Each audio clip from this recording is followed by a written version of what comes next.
오늘 성탄절 말씀 누가복음 2장 1절부터 7절까지 말씀입니다. 누가복음 2장 1절부터 7절까지 말씀을 우리가 합독합니다. 그때에 가이사 아구스도가 영을 내려 천하로 다 호적하라 하였으니 이 호적은 구레뇨가 수리아 총독이 되었을 때에 처음 한 것이라. 모든 사람이 호적하러 각각 고향으로 돌아가매 요셉이 다윗의 집 족속이므로 갈릴리 나사렛 동네에서 유대를 향하여 베들레헴이라 하는 다윗의 동네로 그 약혼한 마리아와 함께 호적하러 올라가니 마리아가 이미 잉태하였더라. 거기 있을 그 때에 해산할 날이 차서 첫 아들을 낳아 강보에 쌓아 구유에 누였으니 이는 여관에 있을 곳이 없음이로라. 아멘.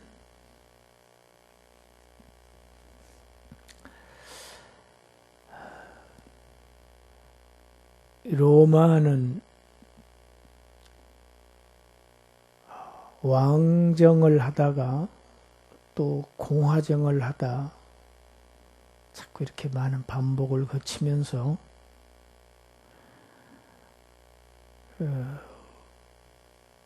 카르타고와 3번의 전쟁을 치릅니다. 소위 포에니 전쟁이라고 그러죠. 그러는 와중에 이 로마는 정말 무서운 나라로 아주 급성장을 합니다. 특히 이 사람을 빼어놓고는 로마의 역사를 이야기할 수 없는 인물이 예수님 탄생 100년 전에 출생을 합니다. 그 사람 이름이 바로 우리가 아는 줄리어스 시저입니다. 이 사람은 그 이전의 로마와는 전혀 다른 그러한 아주 대제국의 청사진을 그립니다.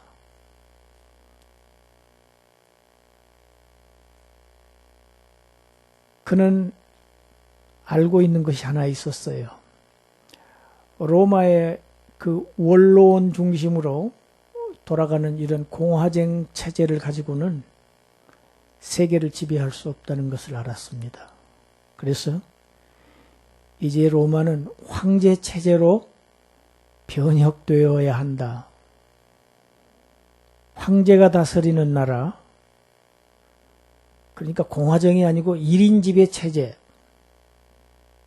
바꾸려고 모든 계획을 다 수립해 놓았는데 원로원에서 이것을 받아들일 리가 없지요. 시저는 원로원에 의해서 암살당하고 맙니다. 그런데 막상 원로원이 시저를 죽이고 나서 상황을 보니까 로마라는 이 나라가 너무 커져버린 거예요. 그래서 자신들의 그 공화정으로는 도저히 이 이미 넓혀진 이 제국을 다스릴 수가 없다는 것을 깨닫습니다. 그리고 참 아이러니하게도 줄리어스 시저가 계획해 놓았던 그런 계획들을 모두 이 원로원이 따르게 됩니다.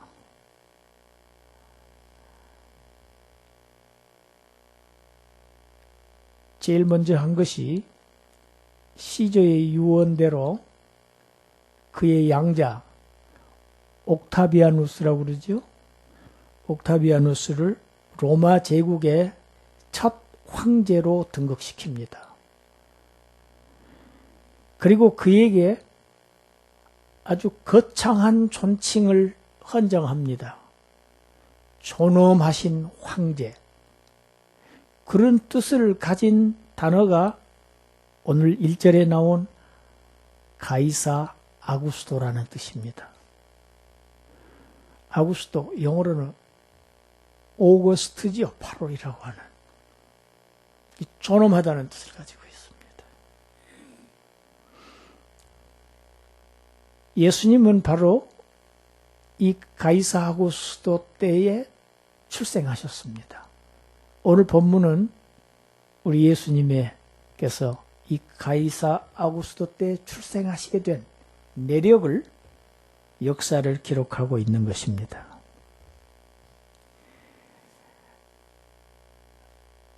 황제로 등극한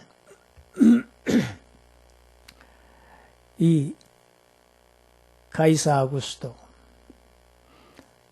나라에 돈이 없습니다. 왜냐하면 공화정 후기에 많은 내전을 겪었어요. 암살당한 줄리어스 시저는 폼페이우스하고 전쟁을 했고, 지금 황제로 등극한 옥타비아누스는 우리가 잘 아는 안토니우스하고 또 내전을 아주 오랜 동안 심각하게 겪습니다. 그래서 국고가 다 바닥이 났어요. 그래가지고는 이 제국을 이끌어갈 수가 없죠. 돈이 없으면 안 됩니다. 그래서 전 제국에서 세금을 걷기 위해서 인류 최초의 인구 센서스를 시작합니다. 인구조사지요. 호적하라.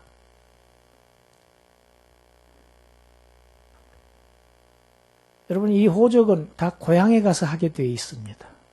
그래서 로마 제국에 속한 모든 사람들이 다 각자 고향으로 호적하기 위해서 황제의 명령입니다. 고향으로 돌아갑니다. 여러분, 오늘날 우리가 그 구정 때에 귀향하지요. 거기에 비할 정도가 아니죠. 구정에는 안 가는 사람도 있지요. 근데 100% 고향으로 돌아갑니다. 이게 제국 전체 안에서 일어났던 사건입니다. 대역 이동, 아주 제국의 이동이라고 할 수 있는 역사적인 사건이지요. 지난 주일에 우리가 마태복음 말씀을 제가 전했습니다. 요셉은 다윗의 계보지요. 다윗 왕의 계보입니다. 마리아 역시 마찬가지입니다. 요셉이 약혼녀 마리아를 데리고 자신들이 살던 갈릴리 나사렛에서 고향 베들레헴으로 갑니다. 이 베들레헴은 바로 다윗의 출생지입니다.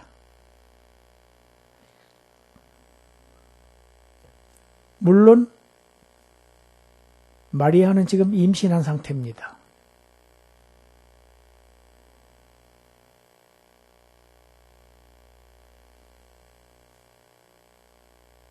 거기 있을 동안에 6절에 보니까 이제 출산하는 날이 다가온 거예요.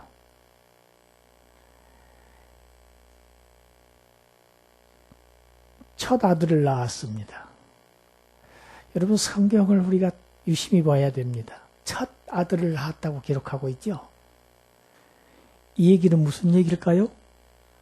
마리아가 낳은 다른 아들들도 있다는 이야기 아니겠습니까?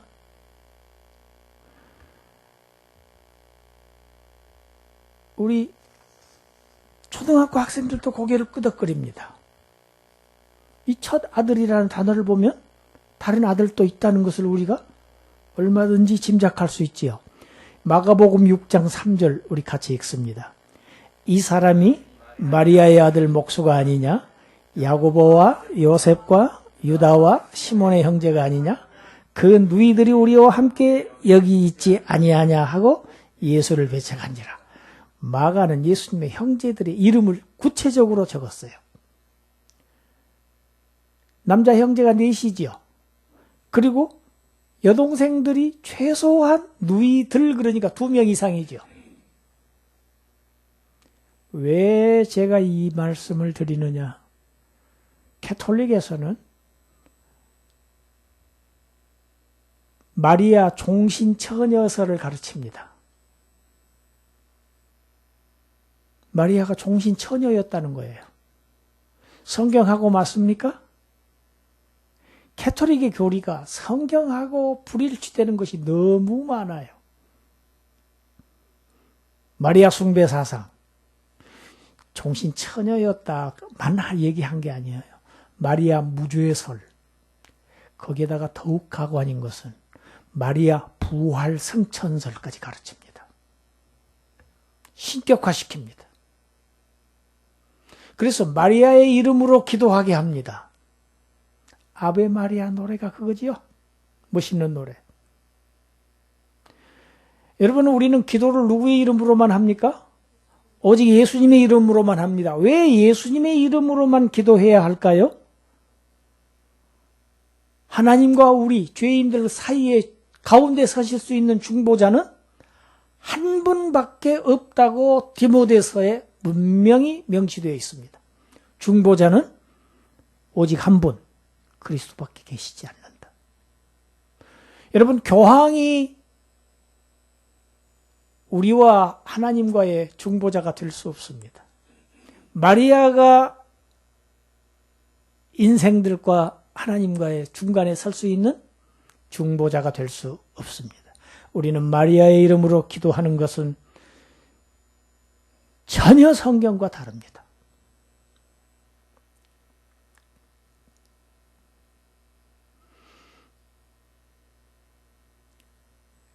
오늘 본문에서 우리가 주목해야 될 곳이 두 군데가 더 있습니다.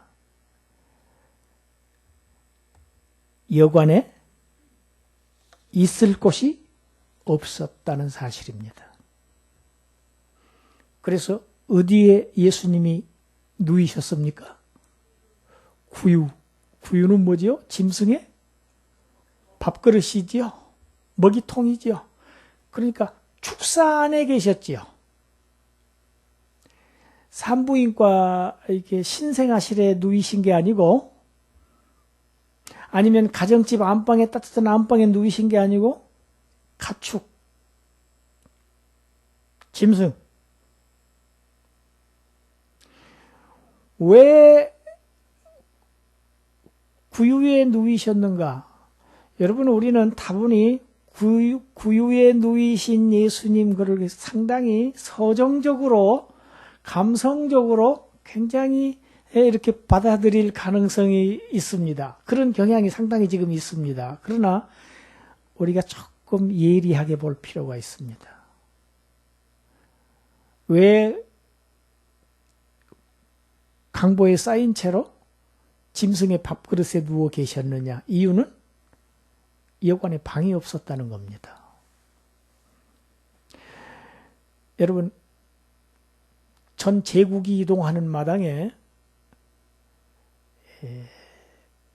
여관에 빈 방이 없었을 수도 있습니다. 수많은 사람들이 고향으로 갔기 때문에. 그러나 또 하나 우리가 생각해 볼 수 있는 것은 여관 주인의 입장입니다. 많은 사람들이 여관을 찾습니다.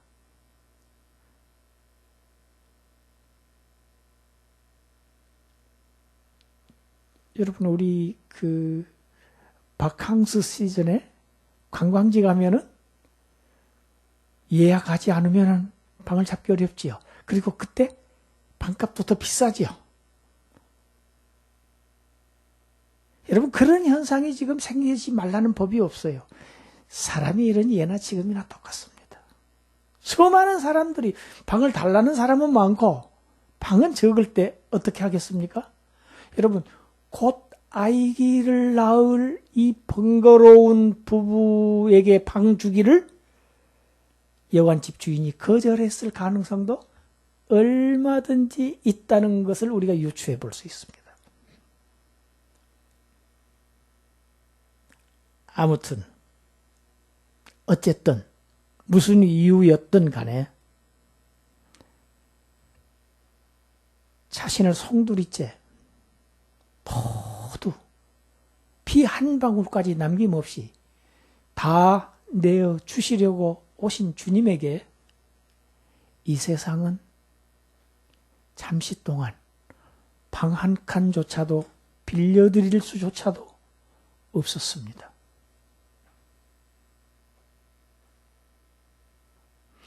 우리가 이 사실을 보면 세상에 오신 우리 주님께서 이 땅에서 어떻게 생을 살아가실지 암시합니다.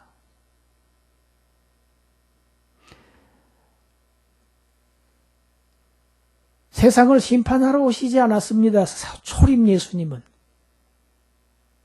믿는 자마다 영생을 주시기 위해서 오셨습니다. 그러한 은혜의 주님을 세상은 거절했습니다. 환영하지 않았습니다.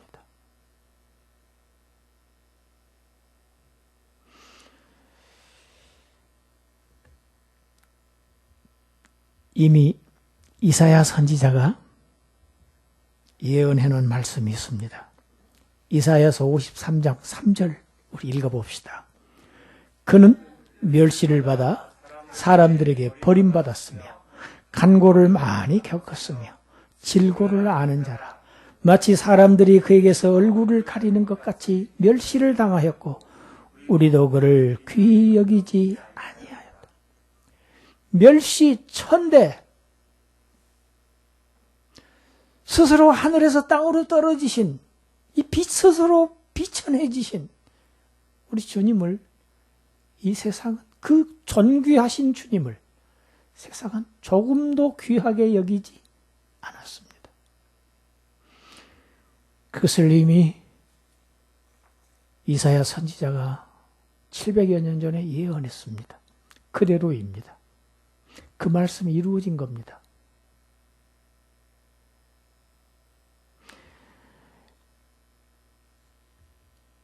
요한도 그랬습니다. 요한 뭐라고 했습니까? 자기 땅에 오매 자기 백성이 영접하지 아니하였다. 창조주가 창조주이신 주님이 자기 땅에 오셨습니다. 그런데 자기 백성이 영접하지 않으셨어요. 않았다고.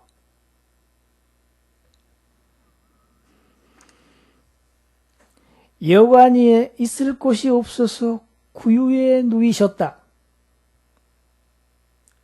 사람들이 환영하지 않았다. 귀하게 여기지 않았다. 멸시, 출생부터 죽으실 때까지. 여러분, 우리는 얼마나 박수 받기를 원합니까? 얼마나 칭찬 받기를 원합니까? 그런데 주님은 받으신 것은 전부 멸시와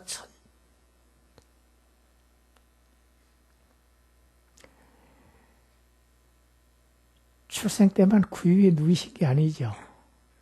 여우도 굴이 있고 참새도 제 집이 있지만 인자는 머리 둘 곳조차도 없다. 일생 동안 방 한 칸도 없으셨어요. 월세 방 한 칸도 없으셨어요. 여러분, 우리 주님을 생각하면 이 겨울에도 따뜻한 방에서 자는 것, 따뜻한 온수로 샤워할 수 있는 것 감사해야 합니다. 감사해야 합니다. 두 번째로 주목해야 될 것이 아주 중요한 부분이 하나 있습니다. 가이사 아구스토는 세금을 걷기 위해서 호적하라 명했습니다.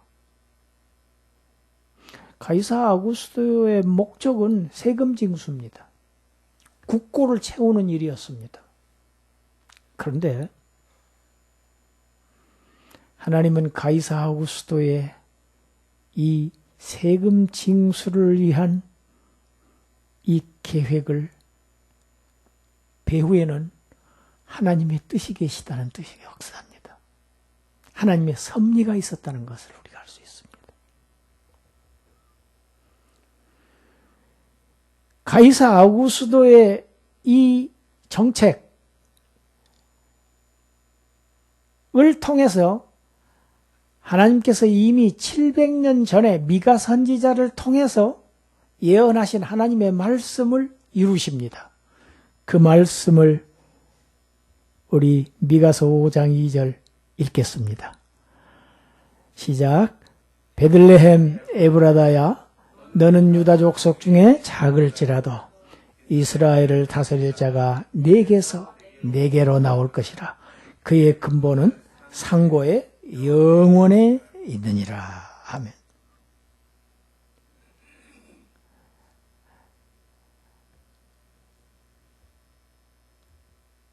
(700여 년) 전에 미가 선지자가 예언했어요. 베들레헴에서 나실 것을, 메시아가 나실 것을. 그런데 어떻게 해서 요셉과 마리아가 베들레헴으로 가게 됩니까? 가이사 아구스토의 이 호적하라는 천하의 명령을, 이 명령을 통해서 요셉과 마리아가 베들레헴으로 가겠어. 거기서 우리 주님이 탄생하십니다. 여러분, 이것을 하나님의 섭리라고 그럽니다. 하나님의 섭리. 우리 잠언 19장 21절 읽어봅시다.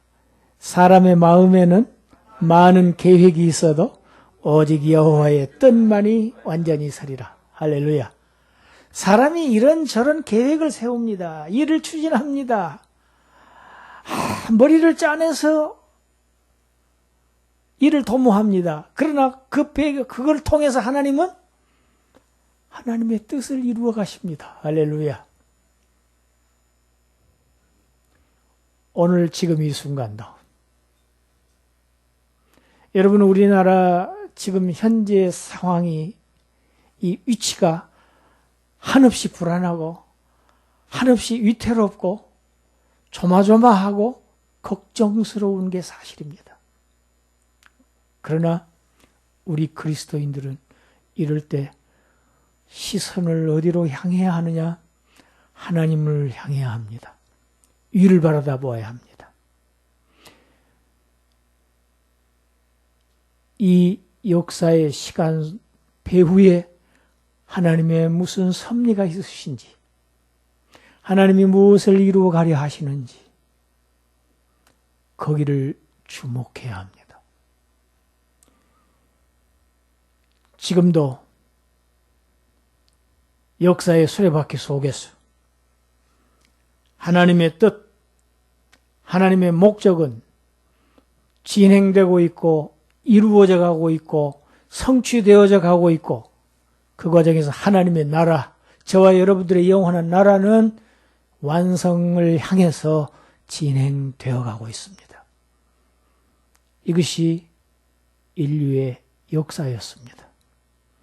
저와 여러분이 하나님의 이 계획 안에, 이 역사 안에, 이 스토리 안에 저와 여러분들이 속해 있다는 사실, 얼마나 안전하고 은혜롭고 감사한 일인지 모릅니다. 오늘 이 성탄절 맞이해서 우리를 구원하시려고, 자신을 버려서 우리를 얻으시려고 오신 주님을 우리가 마음껏 찬양하고 경배하는 여러분 되시기를 주님의 이름으로 축원합니다. 하나님, 아들을 내어주신 그 사랑 감사합니다. 예수님, 당신 자신을 우리에게 송두리째 다 넘겨주신 그 은혜 덕분에 저희들이 영원한 생명을 얻었습니다. 은혜 받은 자로서 감사와 기쁨으로 그 나라의 백성으로서 도리를 다 해가며 우리 할 일을 믿음의 경주를 경주하는, 달려가는 그러한 경주자들 되게 하여 주시옵소서. 이 기쁜 소식을 전하는 나팔수들 되게 하여 주시옵소서. 예수님 이름으로 기도드리옵나이다.